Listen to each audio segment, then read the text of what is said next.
आज हमारे स्टूडियो में मौजूद हैं अपनी जनता पार्टी के राष्ट्रीय अध्यक्ष स्वामी प्रसाद मौर्य जी। आज हम जानेंगे कि अपनी जनता पार्टी की क्या तैयारियां चल रही हैं। अपनी जनता पार्टी का विस्तार उत्तर प्रदेश के साथ साथ कई अन्य प्रदेशों में भी क्रमशः जारी है और उत्तर प्रदेश में तो एक सघन अभियान चला करके सामाजिक परिवर्तन के महानायक मानवर काशीराम जी के जन्मदिन 15 मार्च 2025 से संविधान सम्मान जनहित हुंकार यात्रा के माध्यम से पूरे प्रदेश का भ्रमण कार्यक्रम चल रहा है। अब तक 53 जिलों का दौरा पूरा हो चुका है। शेष जो जिले शेष हैं, जल्दी ही उनका कार्यक्रम होने जा रहा है। हमारी कोशिश है कि मानवर काशीराम साहब का जन्मदिन 15 मार्च 2026 के पहले पहले पूरे प्रदेश का भ्रमण कार्यक्रम पूरा हो जाए। और जैसा कि पहले ही भ्रमण के कार्यक्रम के क्या मुद्दे हैं, किन मुद्दे पर हम चल रहे हैं, वो नाम से ही स्पष्ट हो रहा है। सबसे बड़ा मुद्दा है संविधान सम्मान और उसके साथ जुड़ा हुआ है जनहित के मुद्दे। और इन दो प्रमुख मुद्दों को लेकर के हमारा प्रदेशव्यापी दौरा लगातार चल रहा है। जैसा कि सत्ता पक्ष द्वारा ही एक विगत लोकसभा चुनाव में सार्वजनिक रूप से खुलासा किया गया कि 400 के पार का आंकड़ा आएगा तो हम संविधान बदल देंगे। जैसे ही सूचना सार्वजनिक हुई, संविधान के समर्थन में लोग लामबंद हुए और इत्तेफाक से उस समय मैं समाजवादी पार्टी में था, राष्ट्रीय महासचिव था। मैंने ही पूरे देश में सबसे पहले संविधान बचाओ भाजपा हटाओ का नारा दिया था। वो नारा इतना कारगर हुआ कि लोग जाति और पार्टी से ऊपर उठकर संविधान के पक्ष में वोट दिए और जिन लोगों ने मंसूबा पाला था कि 400 के पार का आंकड़ा आज वो बैसाखी पे आ गए। नतीजा हुआ संविधान बच गया, लेकिन अभी भी खतरे जारी हैं, क्योंकि जब संविधान नहीं बदल पाए तो उससे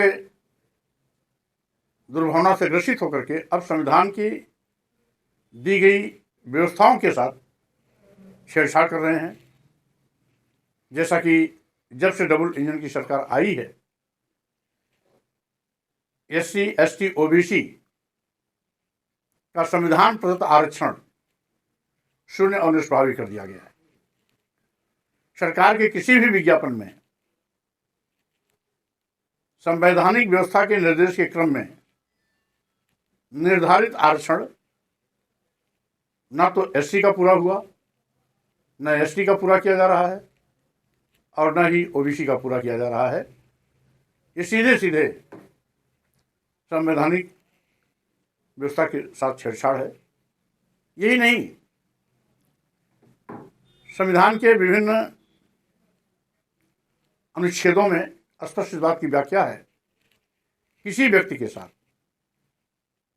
धर्म, पंथ, वर्ण, जाति, लिंग, जन्म स्थान के आधार पर किसी के साथ भेदभाव नहीं होगा। फिर भी ये सरकार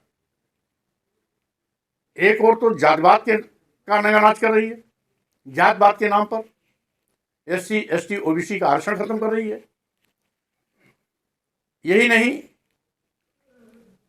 नित्य प्रति उत्तर प्रदेश में 5 से लेकर के 10 हत्याएं होती हैं और इन हत्याओं में मौत के शिकार बनाए जाते हैं।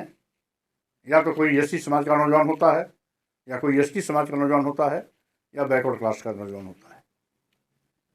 यानी वोट लेने के लिए जो दलित, आदिवासी, पिछड़े हिंदू होते हैं, हिंदू के नाम पर बनी सरकार सत्ता में आने के बाद उन्हीं दलितों, आदिवासियों, पिछड़ों को गाजर मूली की तरह काटती है, मारती है, और जब उनकी हत्याएं होती हैं तो इनका हिंदुत्व तो कहाँ गायब हो जाता है, इसका जवाब इनके पास नहीं रहता है।